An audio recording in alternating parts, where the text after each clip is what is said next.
បាទថ្ងៃនេះសាលារៀនបញ្ញវន្តខ្មែរយើងដឹកនាំកូនសិស្សយើងទៅកាន់ប្រទេសសិង្ហបុរីបាទហើយគោលបំណងធំបំផុតរបស់សាលាយើងគឺយើងចង់ឲ្យកូនសិស្សយើងគាត់មានបទពិសោធន៍បាទជាច្រើនជាមួយបណ្ដាប្រទេសផ្សេងបាទដោយឡែកការបោះជំរំក៏ដូចជាទស្សនកិច្ចសិក្សាលើកនេះគឺមានប្រទេសមួយចំនួនដែលគាត់បញ្ជូនកូនសិស្សបាទមកចូលរួមដូចជាប្រទេសចិនប្រទេសឥណ្ឌូនេស៊ីប្រទេសមីយ៉ាន់ម៉ាប្រទេសឡាវបាទជប៉ុនបាទដូច្នេះកម្ពុជាយើងគឺជាប្រទេស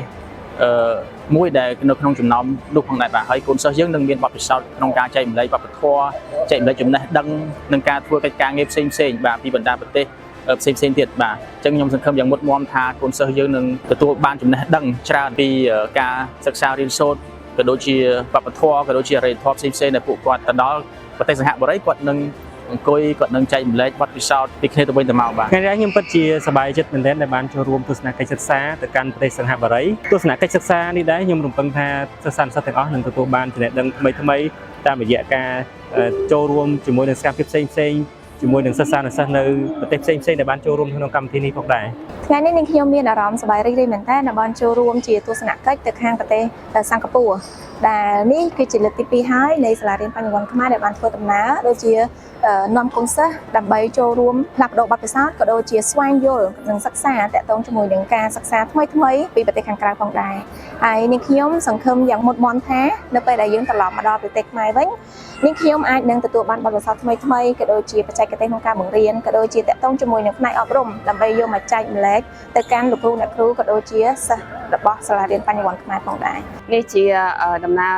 កំសាន្តទៅក្រៅប្រទេសទី1សម្រាប់ខ្ញុំប៉ុន្តែជាលើកទី2សម្រាប់សិស្សានុសិស្សនៃសាលារៀនបញ្ញវន្តខ្មែរគោលបំណងរបស់ពួកយើងដែលទៅទស្សនកិច្ចសិក្សានៅថ្ងៃនេះគឺគោលបំណងក្នុងការចែករំលែកចំណេះដឹង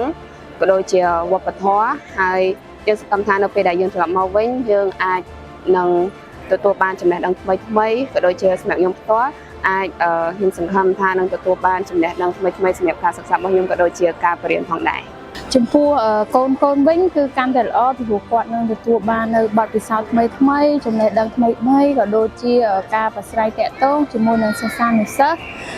មកពីបណ្ដាប្រទេសនានាដូចឆ្នាំមុនអញ្ចឹងគឺយើងតំណាងឲ្យប្រទេសកម្ពុជាដែរយើងទៅប្រកួត FMC នៅខាងប្រទេសឥណ្ឌូនេស៊ីពេលហ្នឹងខ្ញុំពិតជាភ្ញាក់ផ្អើលនៅសមត្ថភាពកូនមែនទែនមិនថាការប្រកួតប្រជែងភាពក្លាហាននិងការប្រើប្រាស់ភាសាក្នុងការប្រស្រ័យទាក់ទងជាមួយនឹងគណៈកម្មការថ្នាក់ដឹកនាំកម្មវិធីនិងសិស្សានុសិស្សដែលមកពីបណ្ដាប្រទេសផ្សេងគឺគាត់ធ្វើបានល្អដែលខ្ញុំមិននឹកស្មានដល់ហើយពេលនេះក៏ដូចគ្នាជាឱកាសមួយដែលយើងអាចមើលឃើញពីសមត្ថភាពនិងភាពរីកចម្រើនរបស់កូនដែលបានមកពីការសិក្សានៅសាលារៀនបញ្ញវន្តខ្មែរសូមអរគុណ